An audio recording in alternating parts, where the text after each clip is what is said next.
अस्सलाम वालेकुम everyone and I hope कि तमाम लोग खैर खैरियत से होंगे। स्टोरी शुरू करने से पहले आप लोगों को अपना ईमेल एड्रेस official.spookyhaunted@gmail.com, alammumtaz255@gmail.com और एक व्हाट्सअप नंबर 00447838400704 इन ईमेल एड्रेस और व्हाट्सएप पे आप अपनी स्टोरीज हमसे शेयर कर सकते हैं। ये स्टोरी हमको इंडिया से हमारे एक दोस्त ने भेजी और उन्होंने बताया कि ये वाक़या उनके साथ तकरीबन 5-6 साल पहले हुआ था। तो बताते हैं, कहते हैं कि ये अपने शहर से बाहर एक दफ़ा गए हुए थे, तो वहाँ पे इनकी कोई पार्टी वगैरह थी या दोस्तों वगैरह में से किसी की शादी वगैरह थी, कोई ऐसा चक्कर था, तो उसकी वजह से जो है ये रात में लेट हो गए। अब ये जब रात में लेट हुए तो तकरीबन 2-2:30 बजे के करीब बस ने इनको इनके शहर की रोड पे आके उतारा। अब ये इधर उधर देख रहे थे कि कोई ट्रांसपोर्ट वगैरह मिल जाए, कोई रक्षा टैक्सी वगैरह मिल जाए, तो इनको ऐसा कोई भी रक्षा टैक्सी वगैरह नहीं दिखाई दिया और ये काफ़ी देर तक 15-20 मिनट तक खड़े रहे और वेट करते रहे। अचानक इनकी नज़र जो है अपने बाएं हाथ पे गई, तो वहाँ एक दीवार के साए में, यानी समझ लें कि ओट में, एक औरत खड़ी हुई थी जिसने सफ़ेद रंग की साड़ी पहनी हुई थी। वो बड़ी खूबसूरत लड़की थी वो।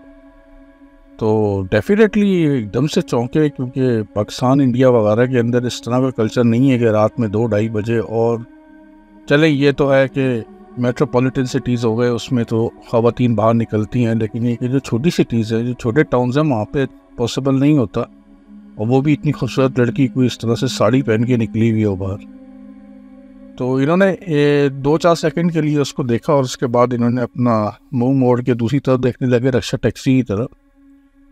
तो फिर रक्षा टैक्सी नहीं नज़र आया तो इन्होंने दोबारा मोड़ के उस लड़की को देखा, तो पता चला कि वो जो लड़की इनसे 30 फीट के फासले पे थी, वो अब तकरीबन 3 से 4 फीट के फासले पे खड़ी हुई थी साइड पे इनके। तो ये तो बहुत ज़ोर से चौंके और ये डर भी है कि नहीं कि ये कैसे पॉसिबल हो सकता है कि एक सेकंड के अंदर लड़की ने 30 फीट का फासला तय कर लिया और इनके बराबर में आ गई हो और कोई आवाज़ भी ना आई हो। बहरहाल ये अभी इसी शशपंज में मुब्तला थे कि इनको लड़की की आवाज़ आई।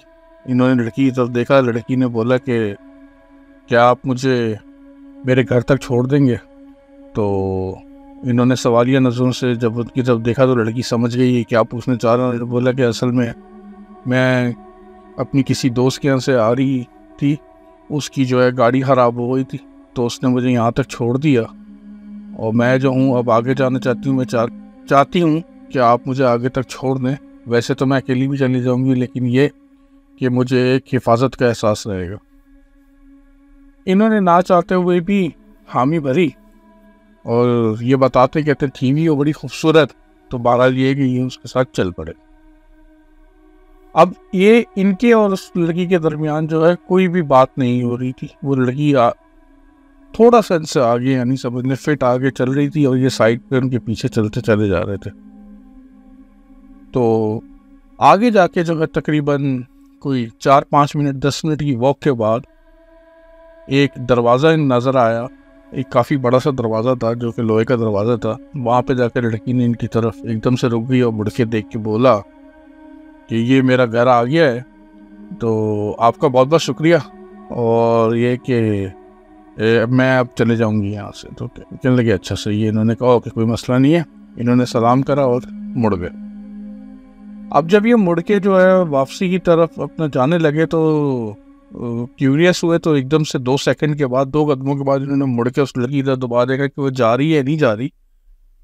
पता चला कि वहाँ पे ना लड़की थी, ना कोई आदम, ना कोई आदमजात, दूर दूर तक। तो इन्होंने देखा और से कि इनका इतना बड़ा गेट है और लोहे का गेट है, जैसी बात है अगर वो खुलेगा तो उसकी आवाज़ तो आएगी। तो ये वापस मुड़ के जब उस गेट की तरफ गए तो देखा वहाँ पे जंग आलूद ताला लगा हुआ और कुंडी लगी हुई। तो ये बड़े हैरान हुए। इन्होंने जब सर उठा के ऊपर देखा तो पता चला कि वो कब्रिस्तान था। वहाँ पे सेमेट्री का पूरा बोर्ड लगा हुआ था कि ये कब्रिस्तान है। ये तो फुल डर गए ये। अब ये कहने लगे यार ये क्या मामला क्या है यार ये। तो बहरहाल इन्होंने जो है इसी में आफियत जानी कि इन्होंने दौड़ना शुरू कर दिया।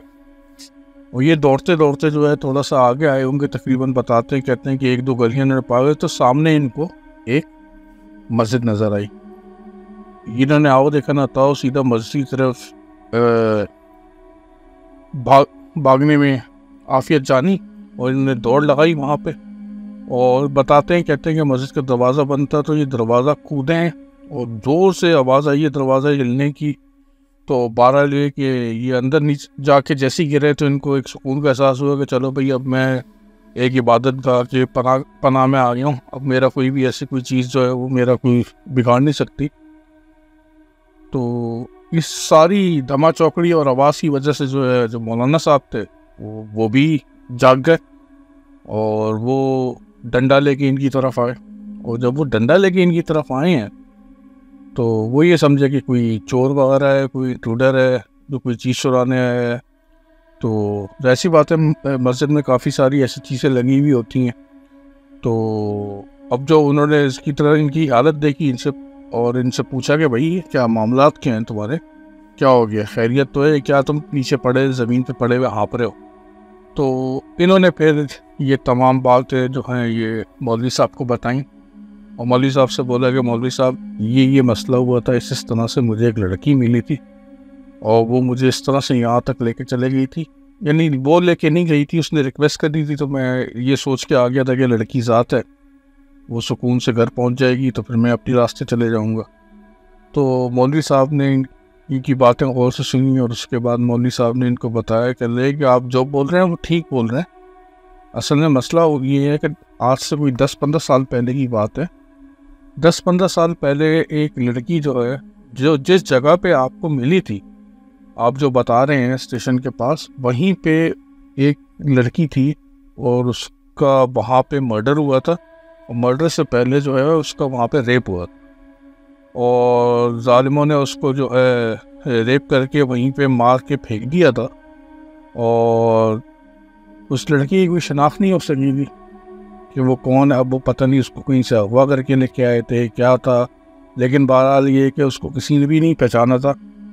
तो लोगों ने वहाँ के बहुत इंतज़ार भी करा कि कोई शनाख्त के लिए आगे बढ़े, कोई आए, लेकिन कोई भी ऐसा बंदा नहीं आया आगे। और उन लोगों ने फिर यही डिसाइड करा कि कुछ अर्से के बाद उन्होंने उसको इसी कब्रिस्तान के अंदर जिसकी आप बात कर रहे हैं यहीं पे तदफीन कर दी थी उसकी, उसको दफना दिया था। और मौलवी साहब बताते हैं, कहते हैं कि उसके बाद से लेके अब तक वो तकरीबन काफ़ी सारे लोगों को नज़र आई है और जो लोग उसके साथ शराफत से बात करते हैं या जो उसके साथ बिल्कुल सही तरह से रहते हैं, जिस तरह से आप रहे, आपने कुछ नहीं कहा उसको, तो वो उनको तो कुछ भी नहीं कहती। लेकिन ये कि जो लोग उसके साथ मस्ती करने की कोशिश करते हैं या बेतकल्लफ होने की कोशिश करते हैं या स्मार्ट बनने की कोशिश करते हैं, तो बकौल मौलवी साहब के कि इनके सामने भी काफ़ी सारे ऐसे केस आए हैं कि उस लड़की ने बाकायदा जो है या वो जो मखलूक है उसने बाकायदा नुकसान पहुँचाया है उनको। और कई ऐसे लोग भी हैं जो भागते हुए इसी मस्जिद के अंदर आए और उन्होंने यहीं पे आके पनाह ली है। तो ये आपकी खुशकिस्मती है और यह आपकी अच्छी नीयत का नतीजा है कि आपने कोई भी इस तरह की सोच नहीं पाली अपने जहन में या उसके साथ कुछ इस तरह की ये हरकत करने की कोशिश नहीं करी, तो उसने भी जो है आपको कोई नुकसान नहीं पहुंचाया। तो इन्होंने बस फिर मौलवी साहब से ये रिक्वेस्ट करी कि क्या मैं सुबह तक यहाँ मस्जिद में ठहर सकता हूँ, तो मौलवी साहब ने इनको वहाँ पे इजाज़त दे दी थी। तो ये बताते हैं कि ये तकरीबन फजर के टाइम तक वहाँ पे रहे और जब ये थोड़ा सा, क्योंकि ये साइड के शहरों में थे, छोटे शहर में थे, तो वहाँ फजर के बाद फ़ौरन जो है गाड़ियाँ वगैरह चलना शुरू हो जाती हैं। तो जैसे ही इनको रक्षा टैक्सी वगैरह की दुक्का आवाज़ें आना शुरू हुई तो ये निकल के मार्केट में आए, तो इनको वहाँ से कन्विंस मिल गई और ये घर की तरफ रवाना हो गए। और तैयार कर लिया इन्होंने कि उस दिन के बाद से कि अगर कोई बहुत ज़्यादा कोई मजबूरी हो गई या कोई ऐसा मामला हुआ तो ही ट्रैवल करेंगे इतनी रात को, वरना इतनी रात तो कभी भी ट्रैवल नहीं करेंगे। तो ये आज की स्टोरी थी। आई होप कि आप तमाम लोगों को पसंद आई होगी।